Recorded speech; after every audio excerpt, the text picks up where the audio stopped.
Prefacio.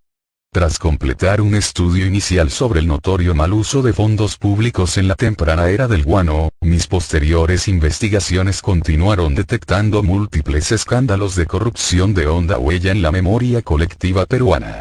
Noté entonces que, en el Perú, la corrupción no era algo esporádico sino, más bien, un elemento sistémico, enraizado en estructuras centrales de la sociedad. Sin embargo, una limitación crucial estorbaba el examen exhaustivo de cómo el abuso de la corrupción influyó en la evolución histórica de un país subdesarrollado. Me parecía que faltaba un marco analítico adecuado para evaluar un difundido fenómeno que la mayoría de estudiosos consideraba anecdótico, intratable por lo espinoso y hasta de cierta utilidad práctica.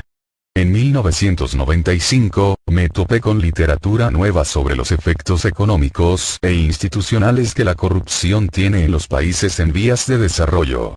Innovadores enfoques demostraban, con rigor analítico, el negativo impacto de los altos índices de corrupción en el crecimiento económico y el capital humano, particularmente en los países menos desarrollados.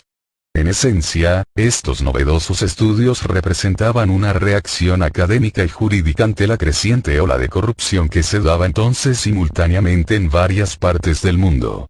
Seguidamente, advertí las nuevas posibilidades que se abrían para el estudio histórico de la corrupción si se establecían conexiones entre el desarrollo frustrado del pasado y los niveles históricos de corrupción en determinadas sociedades. En la década de 1990, los destapes de escándalos en el ámbito global contribuyeron a la noción de que, para los gobiernos latinoamericanos, la corruptela sin freno constituía un problema crítico. En el Perú, la corrupción descontrolada había alcanzado un nivel alarmante bajo la sombra de un poder presidencial abusivo y la extensa erosión de las instituciones democráticas.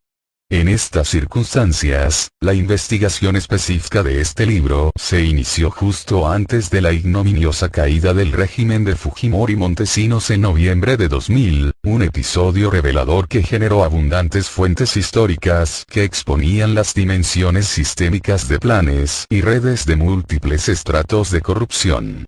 A pesar de los crecientes avances teóricos y evidencias empíricas, algunas preguntas claves continuaban sin respuesta.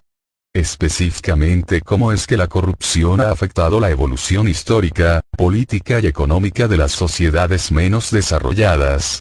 ¿Cuáles fueron sus costos verdaderos? ¿Importa la corrupción como factor histórico que desacelera o detiene el desarrollo? ¿Por qué razones que algunos países la han controlado, mientras otros parecen estar inundados por una corruptela desenfrenada y persistente? ¿Cómo explicar la renuencia a efectuar estudios exhaustivos y especializados del impacto histórico de la corrupción en el Perú, o, para el caso, en México, Cuba u otros países en vías de desarrollo, pese a su presunta importancia? Estas preguntas son las que se abordan en este libro, junto con reflexiones pertinentes acerca de evidencias y métodos históricos para el estudio de la corrupción.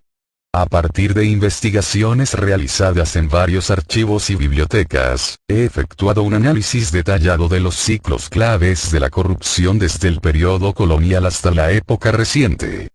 Cada uno de estos ciclos presenta características propias pero, al mismo tiempo, persistentes continuidades.